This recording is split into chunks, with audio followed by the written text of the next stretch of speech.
আসসালামু আলাইকুম সবাইকে। আজকে আসলাম কুরবানি গরু কেনার জন্য গরুর হাটে। আর এই হাটটা হচ্ছে অতি পরিচিত একটি হাট। এটা হচ্ছে দক্ষিণ সুনামগঞ্জে পাথারিয়া বাজার। এই বাজারটি অতি পরিচিত এবং বিভিন্ন দূর দূরান্তে মানুষ আসে গরু কেনার জন্য। প্রতি বছর ওই কুরবানির সময়ে প্রচুর ভিড় থাকে। এবছরও মোটামুটি কম না, অনেক ভিড়, প্রায় মানুষের জন্য হাঁটা যাচ্ছে না। আপনারা দেখলেই বুঝতে পারবেন যে কি পরিমাণ মানুষ রয়েছে এবং কি পরিমাণ গরু উঠেছে এই হাটে।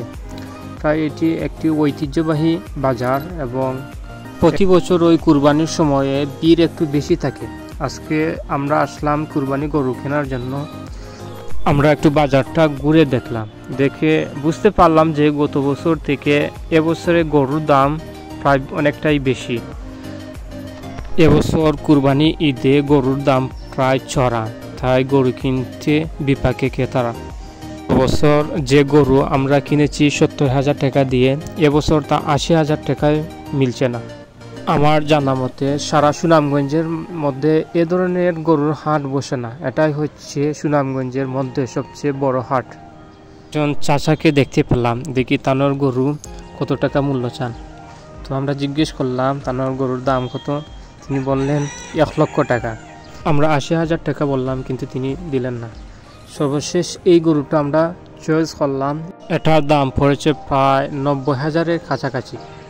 তো ফাইনালি আমরা গরু কিনতে সক্ষম হয়েছি। আজকের এই বাজারে গরু কিনতে পারবো বলে আমরা কখনো বিশ্বাস করতে পারি, কারণ এত ভিড় আর এত গরুর দাম যে পরিমাণ বেশি, কখনো ভাবতে পারি যে গরু কিনে নিয়ে যাব। আমার কাছে লাগে অন্যান্য বাজারের তুলনায় এ বাজারে গরুর দাম অনেকটা কম। এর প্রধান কারণ হচ্ছে এখানে প্রচুর পরিমাণ ক্রেতা বিক্রেতা রয়েছে। অবশেষে বাজারে ড্রোন ক্যামেরা দিয়ে একটা দৃশ্য নেওয়ার চেষ্টা করলাম। তো আমি অত্যন্ত দুঃখিত যে ড্রোন ক্যামেরা ভিডিও অনেকটা কাট আসছিল আমার মোবাইলে সমস্যা থাকার কারণে। তো স্পিড একটু বাড়িয়ে দিয়েছি, তারপরেও কিছুটা কাট রয়েছে।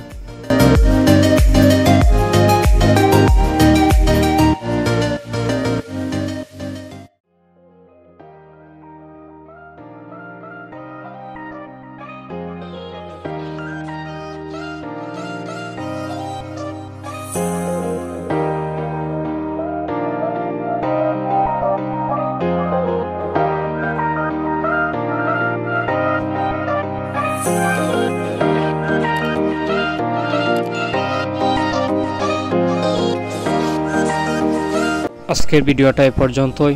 যদি ভিডিওটা ভালো লাগে অবশ্যই চ্যানেলটা সাবস্ক্রাইব করবেন।